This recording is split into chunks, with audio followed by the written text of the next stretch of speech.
চাকরির বেতনের টাকাটা যখন আমার স্বামী আসিফের হাতে তুলে দিলাম, সে টাকাটা গুনে আমার দিকে তাকিয়ে বলল, তুমি তো 30,000 টাকা বেতন পাও, এখানে তো দেখছি মাত্র 10,000 টাকা।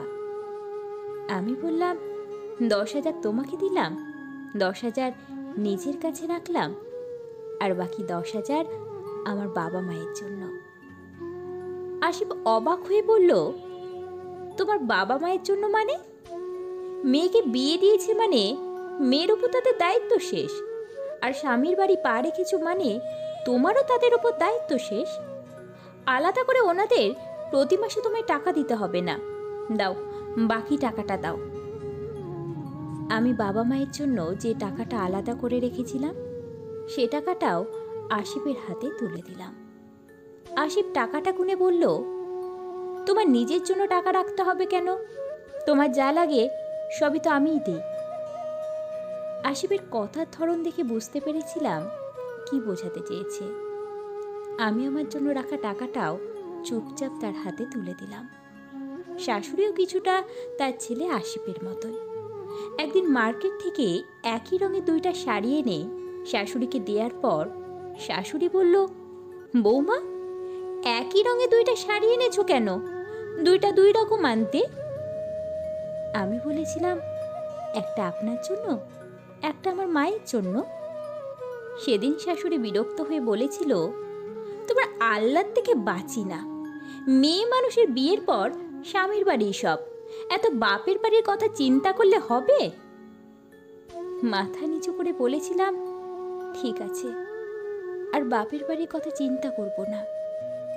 পরদিন সকালে অফিস যাওয়ার সময় আসিফকে বললাম, আমাকে ভাড়া বাবদ 200 টাকা দিও, আর শোনো, বাসায় ফেরার সময় আমার জন্য নতুন 2 সেট ব্রা প্যান্টি নিয়ে এসো, আর হ্যাঁ, ফার্মেসি থেকে 1 প্যাকেট প্যাডও। ব্রা আনার সময় ভুল সাইজ এনো না কিন্তু, যদি আনো তাহলে তোমাকেই আবার সেটা চেঞ্জ করে আনতে হবে। কথার ধাক্কাটা হয়তো আসিফ নিতে পারেনি, তাই বোবা হয়ে গেল। আমি মানিব্যাগ থেকে 200 টাকা নিয়ে অফিসে চলে গেলাম। অফিস থেকে ফেরার পর শাশুড়ি একটা শাল দেখিয়ে বলল, এটা রিনা আমার জন্য কিনে পাঠিয়েছে, কেমন হয়েছে বৌমা? কিছুটা অবাক হয়ে বললাম, রিনার তো বিয়ে হয়েছে, সে শাশুড়ির জন্য শাল না কিনে কোন আক্কেলে আপনার জন্য কিনেছে বুঝলাম না। বিয়ের পর শ্বশুর বাড়ি মেয়েদের নিজের বাড়ি, জানি না রিনার এত আহ্লাদ কেন। যা হোক, শালটা আমি নিয়ে গেলাম, পরে সময় মতো রিনার কাছে পাঠিয়ে দেব। কথা বলে শাশুড়ির গা থেকে শালটা খুলে নিজের রুমে চলে আসলাম। কিছুক্ষণ পর আসিফ বাসায় ফিরলে তাকে জিজ্ঞেস করলাম, আমার জিনিস এনেছ? আসিফ মুখ ফোঁতা করে বলল, না, আনিনি। কিছুটা রেগে বললাম, আনুনি কেন?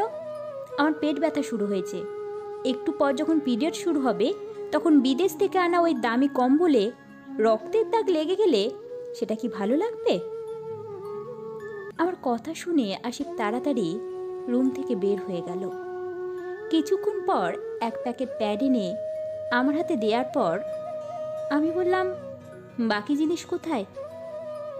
আসিফ মাথা নিচু করে 10,000 টাকা হাতে দিয়ে বলল, আজ থেকে তোমার জিনিস তুমিই কেনো, মেয়েদের সব জিনিস পুরুষ কিনতে পারে না। পরদিন বাবা বাসায় এসে আমার স্বামী শাশুড়ির সামনে আমাকে বলল, মা, আমার বয়স হয়েছে, কখন কি হয় বলা যায় না, তুই তোর প্রাপ্য সম্পত্তিটুকু বুঝে নে। বাবার দিকে তাকিয়ে বললাম, কিসের সম্পত্তি বাবা? তুমি জানো না মেয়ের বিয়ের পর পর হয়ে যায়? তুমি যেদিন আমায় বিয়ে দিয়েছ সেদিনের পর থেকে আমার প্রতি তোমার দায়িত্ব শেষ, আর আমি যখন শ্বশুর বাড়িতে পা রেখেছি তখনই তোমার প্রতি আমার দায়িত্ব শেষ। আমার স্বামী শাশুড়ি আমাকে সেটাই শিখিয়েছে। বাবা অবাক হয়ে বলল, মা, এসব তুই কি বলছিস? আমি বললাম, ঠিক বলেছি বাবা, আমার কিছুই লাগবে না। আসিফ আমতা আমতা করে আমাকে বলল, তুমি আমাদের ভুল বুঝছো, বিষয়টা এমন না। শান্ত গলা আসিফকে বললাম, তুমি বলো বিষয়টা কেমন? আমার কি ইচ্ছে হতে পারে না যে মানুষটা আমাকে এত বড় করলো, পড়াশুনো শিখিয়ে যোগ্য পাত্রের সাথে বিয়ে দিল, তার জন্য কিছু করতে? আজ আমি চাকরি করছি, সবটাই তো ওনার জন্যই। উনি তো চাইলেই পারতেন ওনার মেয়েকে পড়াশুনো না করাতে। আমার বিয়ে হয়ে গেছে বলে ওনার প্রতি আমার সব দায়িত্ব শেষ হয়ে যাবে? মেয়ে বিয়ে দিলেই যদি বাবা মায়ের দায়িত্ব শেষ হয়ে যেত, তাহলে আমার বাবা এখানে আসতো না আমার প্রাপ্য আমাকে বুঝিয়ে দিতে। আসিফ আর কোনো কথা না বলে মাথা নিচু করে রইল। আমি তখন শাশুড়িকে বললাম, এক মাকে ছেড়ে আর এক মায়ের কাছে এসেছি। আমার দুইটা মা। যে মেয়ের দুইটা মা, সে তো একটু আহ্লাদি হবেই। আমি এক মায়ের জন্য কিছু কিনবো আর এক মায়ের জন্য কিছু কিনবো না? সেটা কিভাবে হয় মা, আপনিই বলুন। শাশুড়ি মাথা নিচু করে কাঁদতে লাগলো।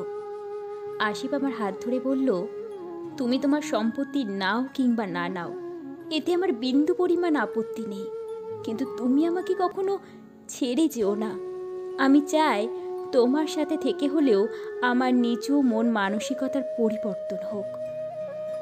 বাবা আমাদের এইসব কথা শুনে অবাক হয়ে বলল, মারি, আমি তো কিছুই বুঝতে পারছি না। হেসে বললাম, তেমন কিছু না বাবা, একটু সমস্যা হয়েছিল, তোমার সামনেই সেটা সমাধান হয়ে গেল।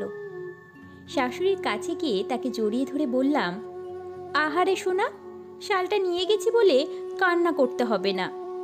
শাশুড়ি আমার কান টেনে বলল, ফাজিল মেয়ে, মায়ের সাথে ঢং করা হচ্ছে। শালের জন্য না, আমি আমার করা ভুলের জন্য আর এক মেয়েকে বিয়ে দিয়ে আর একটা মেয়ে পেয়েছি, সেই খুশিতে কান্না করছি। মানুষ কখনো ভুলের ঊর্ধ্বে নয়। সংসার জীবনে এমন সমস্যা হতেই পারে। আপনার প্রতিবাদের কৌশলটা শুধু একটু অন্য রকম হোক।